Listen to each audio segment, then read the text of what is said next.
ఎవరు? నన్ను కుచేరుడు అంటారు. శ్రీకృష్ణస్వామి దర్శనం చేద్దామని వచ్చాను. కుచేలుడట స్వామివారి దర్శనం కోసం వచ్చాడట. మహామహావారిగా దిక్కులేదు. ఆ మాట అనకండి. స్వామివారు నేను చిన్నతనంలో ఒక గురువు వద్ద విద్య నేర్చుకున్నాం. మేమిద్దరం ప్రాణ స్నేహితులం. సుధాముడు వచ్చాడని చెప్పండి, వారే వస్తారు. ఆ పైన నా అదృష్టం. ఈ బక్క బాపడట ప్రాణ స్నేహితుడట. పేరు చెప్తేనే ఎదురు వస్తారట. నడు నడు. కృష్ణ మిత్రమా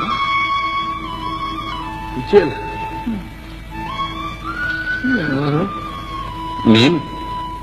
నేనయ్యా నీ బాల్యమిత్రుడు కృష్ణమూర్తి.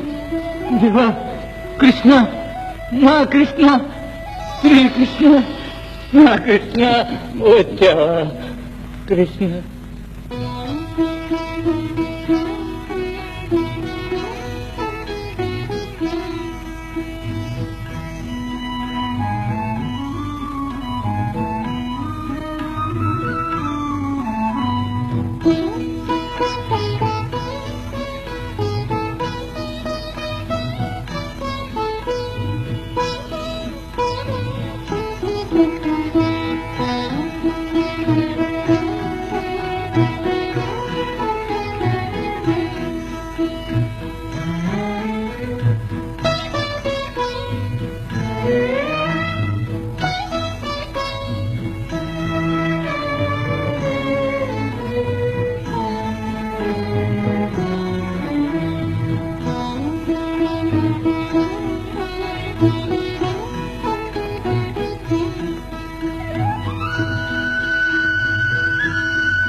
సేవలు అందుకున్నటే గాని సేవించుటెరుగని శ్రీవారిని చూచావా? వారి చేత సేవలు పొందడానికి ఈ మిత్రులు ఎన్ని పూజలు చేశారు. చిన్నతనంలో ఇరువురు ఒక్క గురువు చేత చదువుకున్నారట. అంతేకాదు, ఒక్క కంచంలో తిని ఒకే మంచంలో పడుకునేవారట. అంతేకాదమ్మా, స్వామివారిని ప్రాణాధికంగా ప్రేమించి ఎప్పుడూ ఎక్కడా ఏ కొరత రాకుండా దైవంలా సేవించాడట. అందుకే స్వామివారికి ఇంత అభిమానం. అంతగా అభిమానించే ప్రాణమిత్రునికి ఏం బహుమానం తెచ్చారో ఎవ్వరూ సమర్పించేరు గని అపూర్వమైన బహుమానమే తెచ్చి ఉంటారు.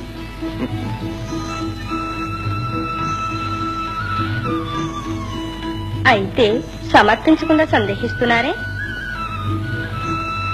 మిత్రమా, చిన్ననాటి చిలికానికి ప్రేమతో ఏదో బహుమానం తెచ్చినట్టున్నావు.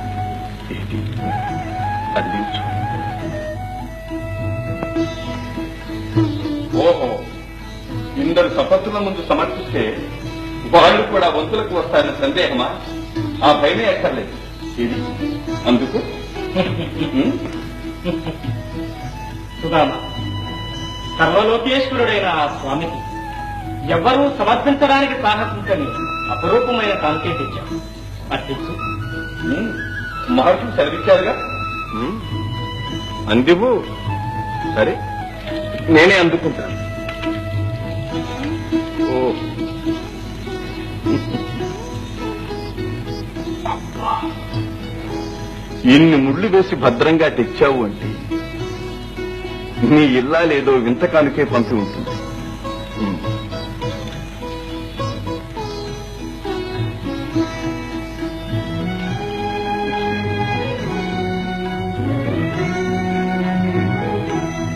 అటుకు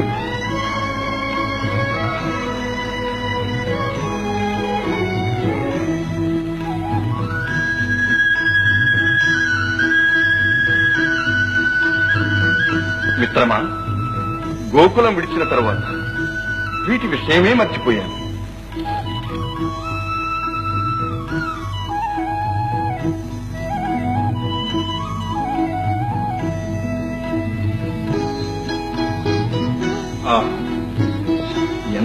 రుచిగా ఉంది. మిత్రమా, పట్నవాసాలు రాజభోజనాలు అలవాటైన తర్వాత సహజ మధురములైన ఈ పదార్థాలే దుర్లభమే. స్వామి, ఒక్క పిడికిడి అటుకులతోనే మిత్రుని దారిద్ర్యం విచ్ఛిన్నం చేశారు.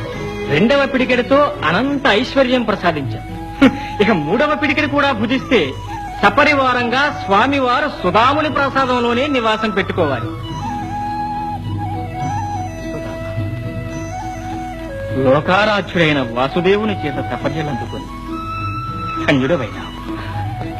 నందనందన, నీవు ఆశ్రిత పక్షపాతివి, శరణాగత వత్సలుడు. నిన్ను నమ్మిన వారికి ఏ లోపమూ రాదయ్యా. కృష్ణ